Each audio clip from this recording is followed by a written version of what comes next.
ചെറിയൻ എന്നെ കുളിക്കാനാ കൊണ്ടെത്തുന്നത്. ഇനി എന്തൊക്കെ സംഭവിച്ചാലും ശരി, എന്റെ പൊന്നുമോളെ അമ്മ വിട്ട് കളയില്ല, ആർക്കും കൊടുക്കില്ല. എന്റെ മോള് കണ്ണ് അമ്മയായിട്ട് നനയിക്കില്ല. അമ്മ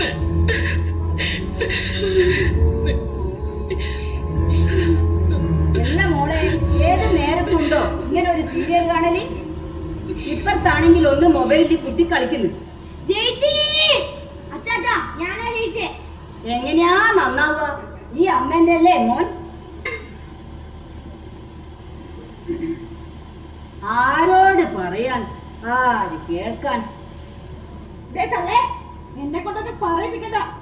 വിളക്കും വെച്ച് പിള്ളേർക്കെന്താണ്ടിട്ട് പോയി കിടന്ന എല്ലാ മോളെ, അതിന് മാത്രം ഞാനിപ്പോ എന്താടോ പറഞ്ഞേ? സമാധാനായിട്ട് സീരിയൽ കാണാൻ സമ്മതിക്കില്ല. വേണ്ട, ഈ നേരത്ത് വർത്താനം വേണ്ട. അല്ല മോളെ, മൂത്തോരോടൊക്കെ ഇങ്ങനെയാ പറയാ? ഒന്നുമില്ലേലും നിന്റെ അമ്മയല്ലേ ഇവള്. നിനക്ക് വയസ്സാവുമ്പോ നിന്റെ മക്കളും മക്കളെ ഭാര്യമാരൊക്കെ നിന്നോടിങ്ങനെ പറയുമ്പോഴാ നിനക്കതിന്റെ വിഷമം മനസ്സിലാവും. അച്ഛൻ കേട്ടതല്ലേ, ഞാൻ ടി വി കാണുമ്പോ ഈ അമ്മക്ക് എപ്പോഴും കുശുമ്പാ. എല്ലാ മോളെ, ഈ സന്ധ്യാ നേരത്ത് കാണുന്നോണ്ടല്ലേ ഞാൻ പറഞ്ഞേ. എന്റെ രമേശേട്ടൻ വാങ്ങിയ ടിവിയാ, അത് ഞാൻ എനിക്ക് ഇഷ്ടമുള്ളപ്പോ കാണും. പിന്നെ എന്റെ മക്കള് പറഞ്ഞാലുണ്ടല്ലോ, അവർക്ക് മൊബൈൽ എല്ലാ കാര്യവും അറിയാം. അല്ലേ മോനെ? മോളെ, നിന്നോടോ മക്കളോടോ കല്യാണിക്ക് ദേഷ്യമായിട്ടാണോ ഇങ്ങനെ പറഞ്ഞേ?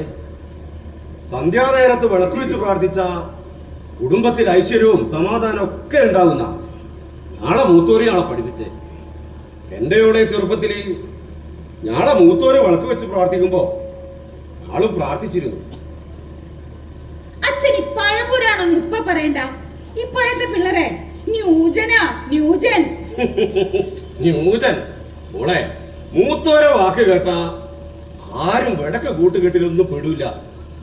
ഞാളെ ചെറുപ്പത്തില് ഞാളെ മൂത്തോരെ വാക്ക് കേട്ടോണ്ട് ഞാക്ക് നല്ലതേ സംഭവിച്ചിട്ടുള്ളൂ. അതിനിപ്പോ നിങ്ങൾക്കെന്താ നല്ല സംഭവിച്ചേ? കളിയാക്കണ്ട.